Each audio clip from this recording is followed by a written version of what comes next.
Oh, what do you know? A new Fire Emblem game was just announced. I'm pretty excited. Let's see what it's about.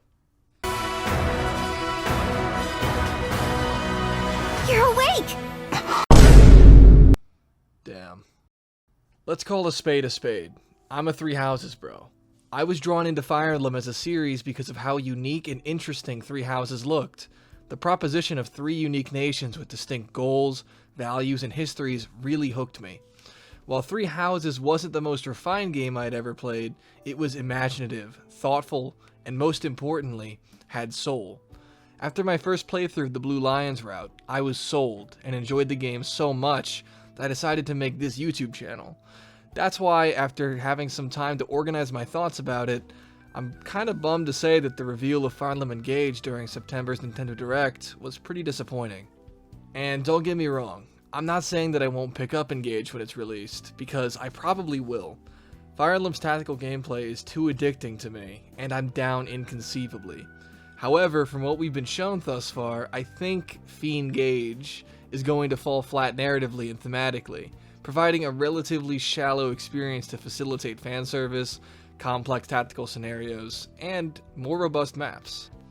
Now, if you watch my channel frequently, you'll know I'm not one to make clickbaity negative videos for clout, but I do want to raise some concerns that I have as one of many people who were turned onto the series by Three Houses.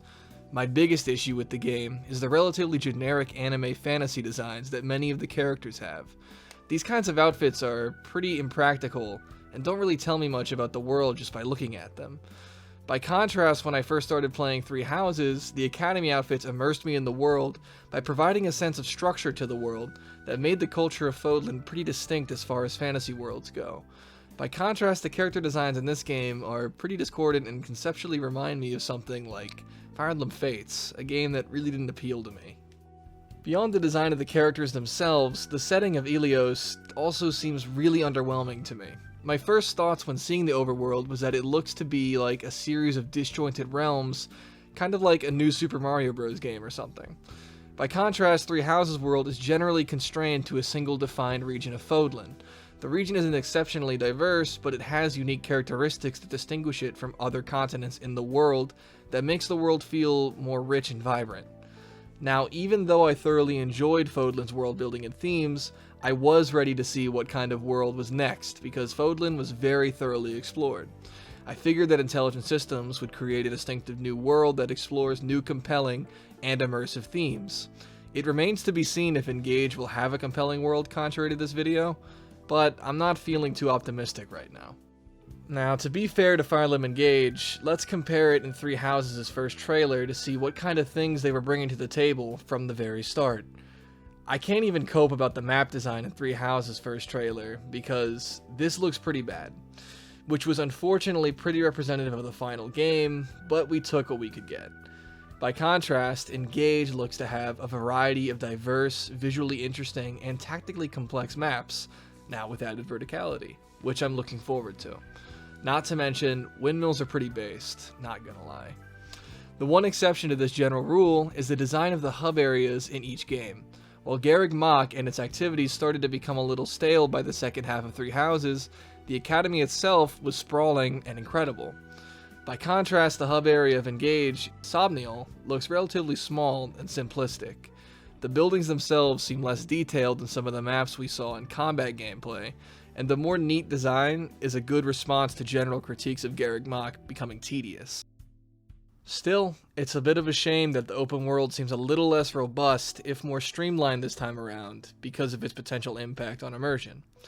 As a whole, the original Three Houses trailer was pretty unpolished, with most of the UI and models looking kinda rough around the edges. In comparison, Engage looks way more clean and pleasing, with smooth animations, detailed character models, and varied gameplay mechanics. All of this polish is great, and I'm sure that the game will be fun to play, but I was looking for a little bit more of that soul that Three Houses had. Finally, this is a personal gripe, but the meta concept that previous characters from the anthology that is Fire Emblem are connected to this world to serve as fan service does not interest me at all. It definitely has its place, and I've enjoyed fan service anthology combos in spin-off projects, but for a major entry in the series, it's a bit disappointing because it expands the world to a radical extent that makes it hard for me to get invested in that world. Either way, they could execute this well and create a compelling story with this setup. To sum up my thoughts, Engage is really not what I was hoping for, but it's alright. There seems to be plenty of people that are excited for the gameplay innovations, and the game looks incredibly polished graphically. While the designs and world weren't what I was looking for, I can still say I'll probably buy it. Do you guys agree with some of my concerns, or do you think I'm being overly pessimistic? Let me know in the comments section below. Finally, if you made it this far, watching a grown man complain about an anime game that's not even out yet, you might as well like the video and subscribe. Thanks for watching, and until next time.